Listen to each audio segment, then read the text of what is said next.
Caso você esteja esperando uma prova de que aconteceu o pecado original, você irá se decepcionar. Eu não posso provar a causa, mas pretendo provar o efeito. Irei demonstrar que somos sim afetados pela concupiscência.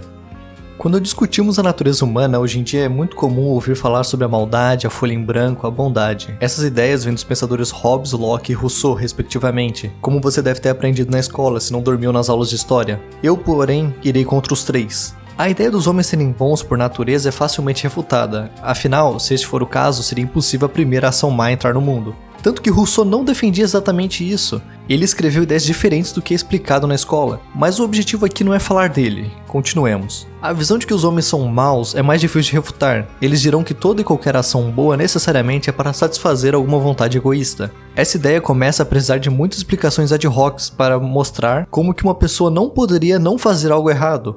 Por exemplo, ter a possibilidade de colar em uma prova e não ser pego, mas ainda assim não colar. Seria necessário alegar que essa pessoa não colou por ser orgulhosa, ou que um jovem, que ajuda uma velhinha a atravessar a rua, está fazendo para ser bem visto e não por caridade. É possível dizer todas essas coisas, mas qualquer pessoa que não seja um psicopata e que já tenha feito algo de caridoso na vida vai ter a sensação de que isso não é o caso. Claro que isso não prova que não somos maus, mas onde há fumaça, há fogo.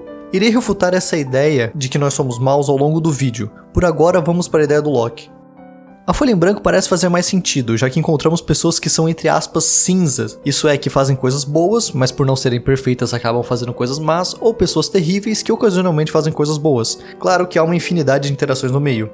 É evidente que as pessoas na vida real não são separadas nitidamente entre bem e mal, e por isso vamos falar da inclinação do ser humano. Eu não direi que somos maus, mas que temos uma inclinação ao pecado. Para começar, precisamos definir os termos. O que seria bom e o que seria mal? Mas antes ainda precisamos falar da potência do ato. Prometo que vai fazer sentido, tenha paciência. Por potência pode-se entender um princípio de transformação que está numa coisa distinta da coisa transformada ou na mesma coisa enquanto outra. Assim, podemos dizer que uma criança é potencialmente um adulto, uma vez que ele pode vir a se tornar um. Uma distinção importante é que nem tudo existe em potência a qualquer tempo e o tempo todo. Por exemplo, um espermatozoide é potencialmente um ser humano? Não. Porém, isso muda quando ele se encontra com o óvulo, fazendo com que ele sofra uma alteração tendo agora esse potencial. No caso de uma espada de bronze, podemos dizer que há no bronze potencialmente uma esfera, uma vez que a matéria pode tomar vários formatos diferentes. O oposto da potencialidade é a realização presente da coisa. Esse oposto chamamos de ato. Ato, então, é a realização de algo no momento. Inicialmente, imagina-se que a potência é anterior ao ato, uma vez que para algo estar em realização, primeiro precisa ter a possibilidade desse algo acontecer. Assim, parece que o ato no tempo é posterior à potência. Por exemplo, a semente é em potência uma árvore, mas não em ato. A semente, então, está anterior no tempo em relação à árvore. Porém, aquilo que desencadeou esse movimento já estava previamente em ato. Não sendo esse o caso, nada poderia acontecer, uma vez que tudo estaria potencialmente e nada teria para realizar a ação. Conclui-se então que o ato é anterior à potência. E isso é mais evidente ao pensar sobre um ser eterno, isto é, sem começo nem fim. Ao passo que algo tem potência para alguma coisa, há também a potência para o oposto. Por exemplo, eu posso existir como eu posso não existir. Desta forma, tudo que é possivelmente ser é igualmente capaz de não ser. Logo, se algo é possível que não exista, segue-se que este algo necessariamente é perecível. Conclui-se que um ser eterno obrigatoriamente precisa existir em ato, caso contrário ele poderia acabar, não sendo assim, eterno. E como este ser em ato é anterior a tudo, percebe-se que o ato é anterior à potência. Ok, legal, mas como tudo isso se liga ao bem e ao mal?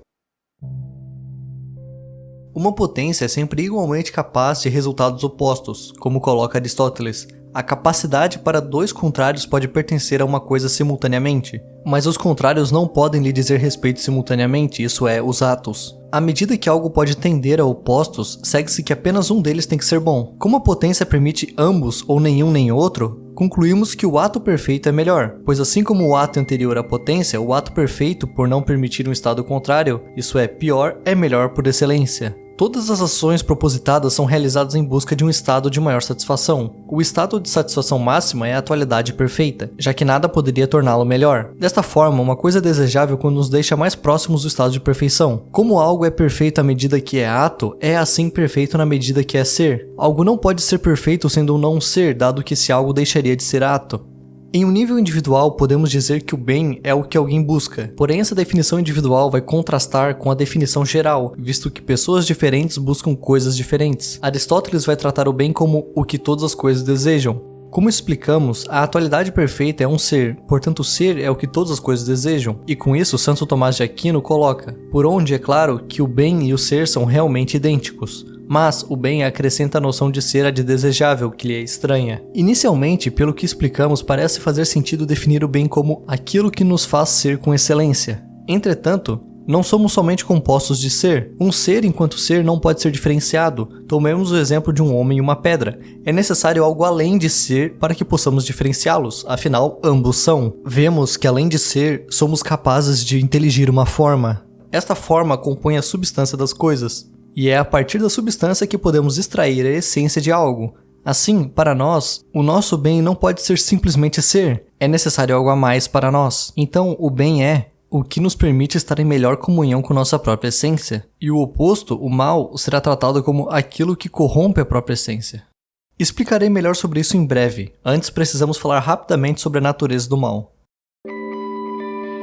Vimos que o ato é anterior à potência, e caso contrário nada haveria. Deste fato, torna-se evidente que a corrupção, isso é, o mal, é posterior à potência. E Aristóteles constata, a clara conclusão é que o mal não existe independentemente das coisas.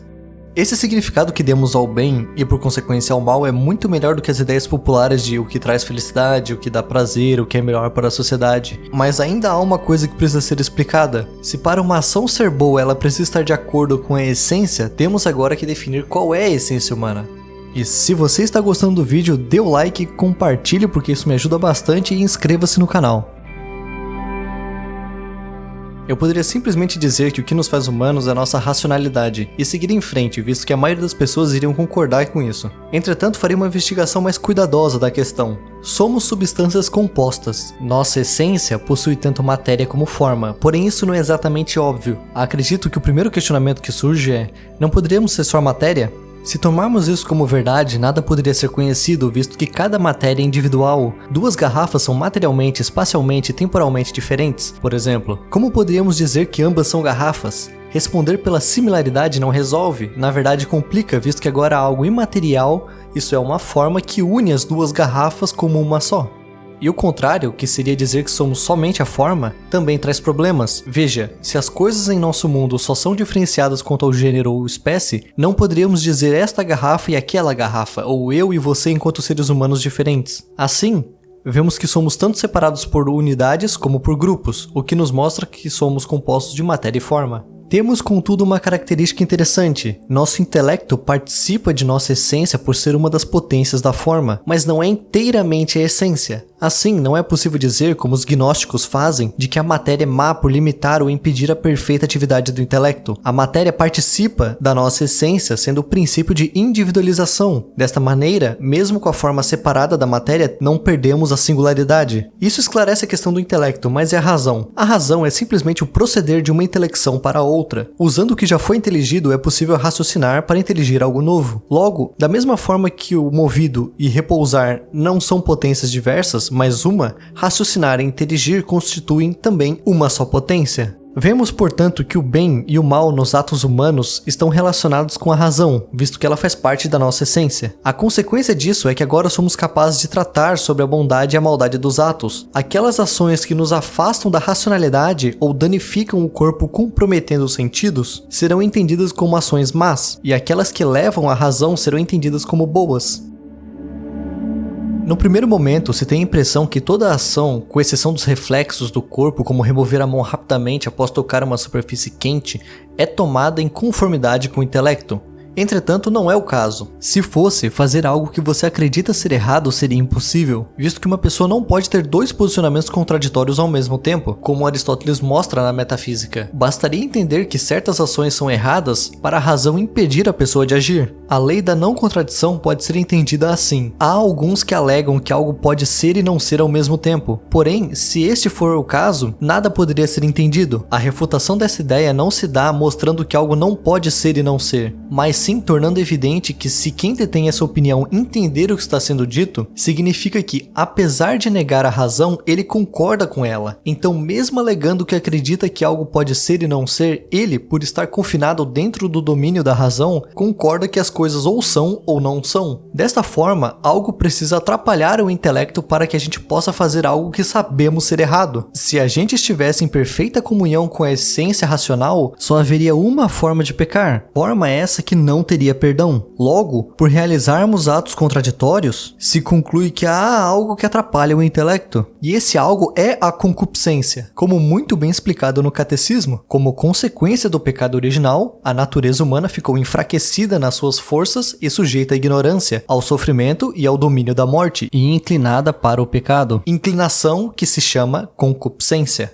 Com isso, conseguimos ver que as ideias de sermos bons ou maus não representam corretamente a realidade humana. E a ideia de que somos uma folha em branco também mostra problemas, visto que temos sim uma inclinação. A pergunta que fica então é, se antes não éramos afetados pela concupiscência, como foi possível pecar? E isso eu tratarei em um vídeo para os membros, que deve sair em alguns dias após esse daqui. Então, caso tenha interesse em ajudar o canal e ao mesmo tempo receber conteúdo exclusivo, considere tornar-se membro, eu agradeceria. Obrigado, até a próxima.